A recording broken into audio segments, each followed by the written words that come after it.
Hey friends, welcome to my channel. Let's get crafting. Today we're going to be making this really cool tomb that I found online at our church bookstore. I could not believe they were selling the larger one for 100 bucks and the smaller one for 60 bucks. Here are the dimensions and sizes that you're going to need. I used one foam core board to cut these all out. Everything will be linked down below, but once you have them all cut out, you're going to go ahead and take the front part of your tomb wall and you're going to cut out a door, the opening that you're going to see in our example and our inspiration. And then you're going to take, after that, you're going to take the back inside wall and you're going to paint it. That way, so when you look through the door, you'll see that the inside of the tomb is painted and it looks like stone on the inside versus it just being like an afterthought and you forgot to paint that part. Now you're going to go ahead and take the sides, the front door, and the back wall and glue everything to place.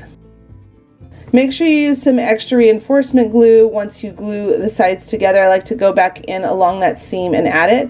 And then you're going to go ahead and glue on the top. Now I created the top to have a little bit of overhang so that if it gets a little wonky when you're gluing things together and things bow, you can cut off any extra so it's a nice seamless edge at the top.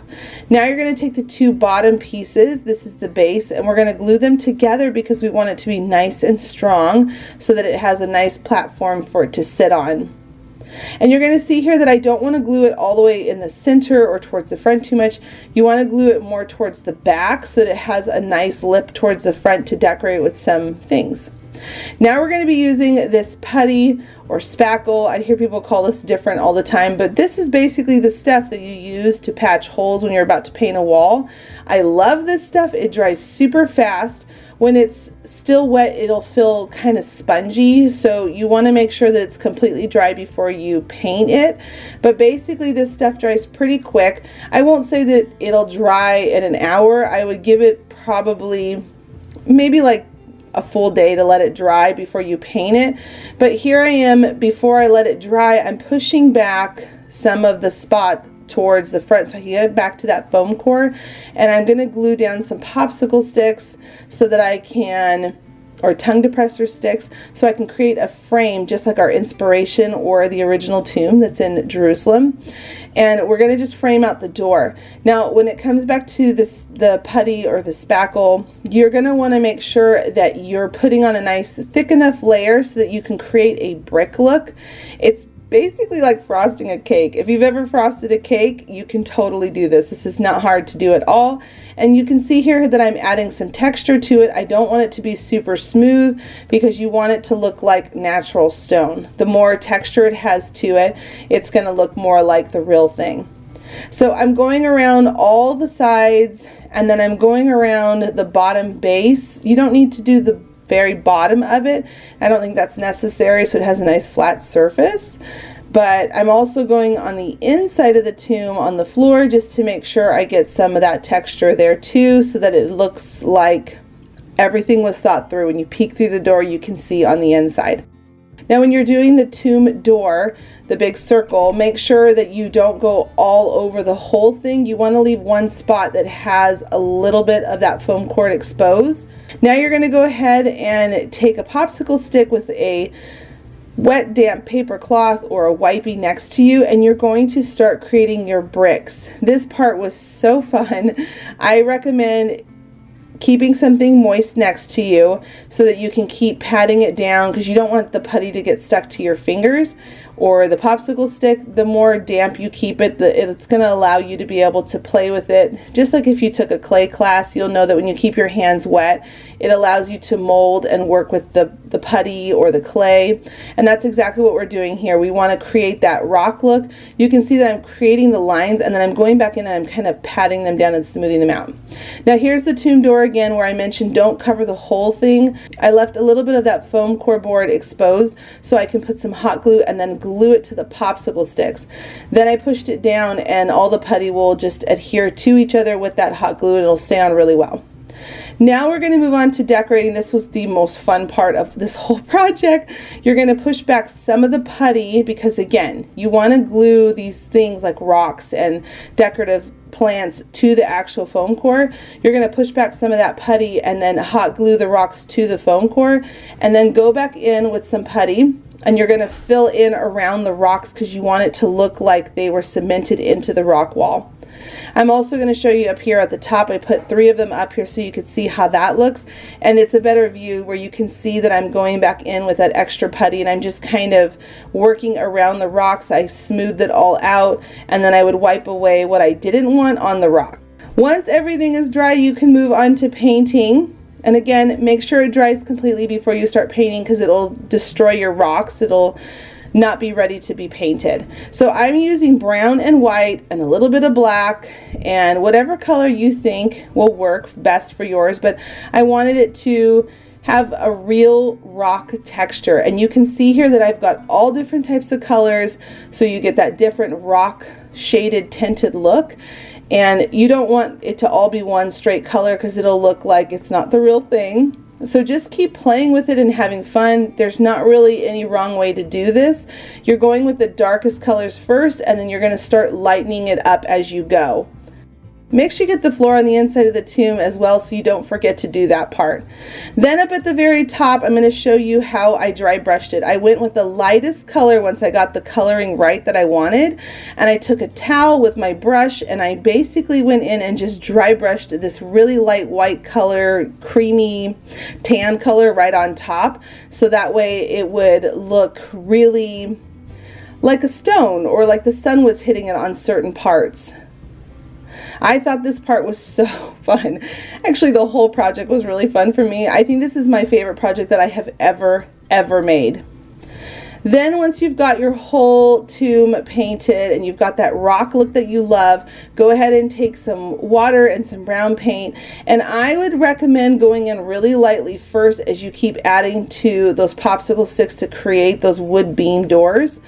And then once that's dry, you're going to go ahead and get some floral little picks that you have around in your floral section in your craft room, and you're going to again move back a little bit of the putty with maybe a craft knife to dig a hole, and then hot glue stuff down in. Now, a recommendation to make it look real, like real plants that you would see in Israel, you're going to take some of the green moss and some of this brown dryer moss. I don't know what this stuff is called, but you're going to mix them together to create more of a tumbleweed moss look, as weird as that sounds. And then you're just going to keep gluing in and just playing with it and creating some little desert type plants around the tomb on the base of this project that we're making here.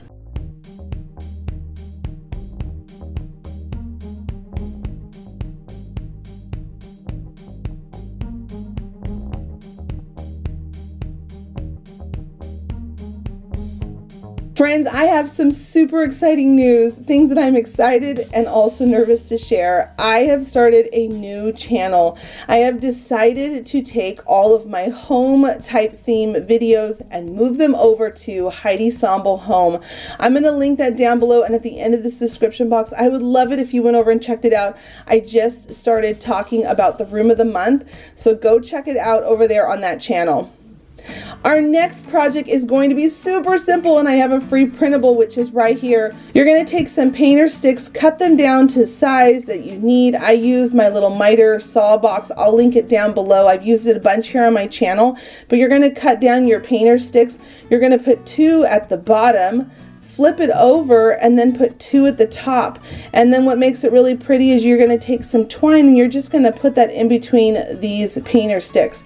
Now you're going to notice here that for the front I put on that stick first, and then I added the twine to the back side of the paper because I wanted to make sure that it had a nice hanging ability where it wasn't like hanging kind of funny. I like to glue the twine on the back side of the paper and then add on that last stick. Now you could distress these painter sticks or you can leave them like this. I decided to go with the natural look for spring.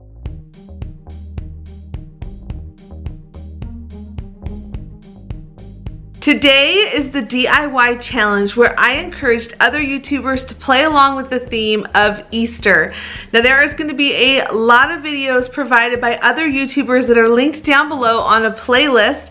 If you click on that link, it'll take you right to all of their videos. Give them a little bunny to let them know that I sent you along the way to say hi and check out their videos. Now remember, friends that played along, don't forget to tag me in your projects over on Instagram so that I can give you a shout out in my stories and be able to say hi to you over there. And today I have one more printable that I thought would be really sweet to do. Now you can use any sign from the Dollar Tree. You don't have to just use this one, and you can even use one that maybe you've had in your supplies for a while, but pick out a sign that's going to fit the printable. I'm going to be using this one for springtime that they just came out with, and it's like a big tag, which I loved. I took off the twine at the top because we're going to put that back on, but first I wanted to make sure I painted it 2 times with 2 coats of white paint. So once it's nice and covered, you're going to go ahead and take that printable that you just cut out and you're going to place it down, and then you're going to trace around it to create that silhouette that you need to be able to paint in. And then simply take a small fine brush that you feel comfortable using and then go ahead and fill in the inside of the silhouette of the Savior. And this is an image that you'll see a lot where this was after his resurrection, that a lot of artists like to show, where he's showing his palms after being on the cross and overcoming death, which is really beautiful. So you're going to go ahead and just fill it all in just like I'm doing here. Now I will recommend, again, doing 2 coats of paint just like I did with the white. I did it with the black just to make sure everything was covered really well. I like that really finished, polished paint look.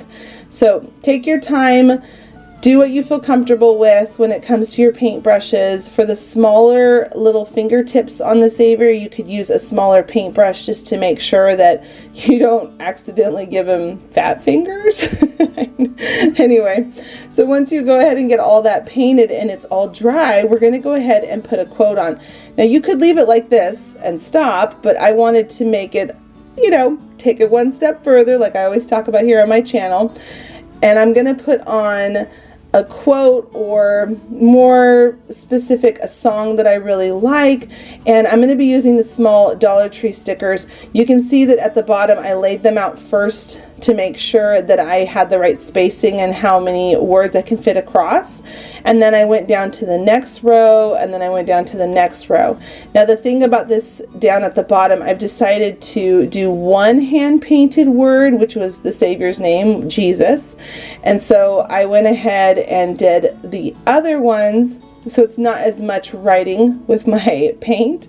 I went ahead and did the other ones with the stickers, and then I went in and hand painted on his name. I thought this was a really nice custom look to it and thought it looked really pretty when it was all done and finished. So once you've got all your letters all figured out, make sure you double check the spelling, because when we're done we're going to seal it with Mod Podge. But now we're going to go ahead and take a pencil, and I'm going to just write on here in cursive Jesus, and then I'm going to take a really small tip brush, and I always like to work out of the top caps of my paint bottles. I've done this for years. I just feel like it's the easiest way without having to get a plate dirty.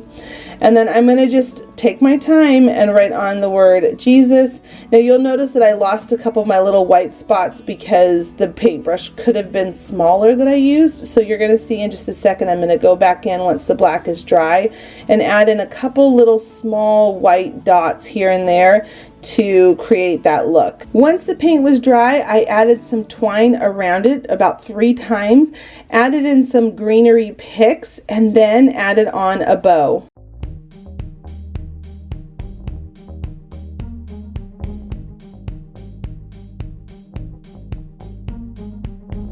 Leave a comment down below to let me know which was your favorite DIY that I did for today. Don't forget to give this video a thumbs up. And until the next episode, bye friends!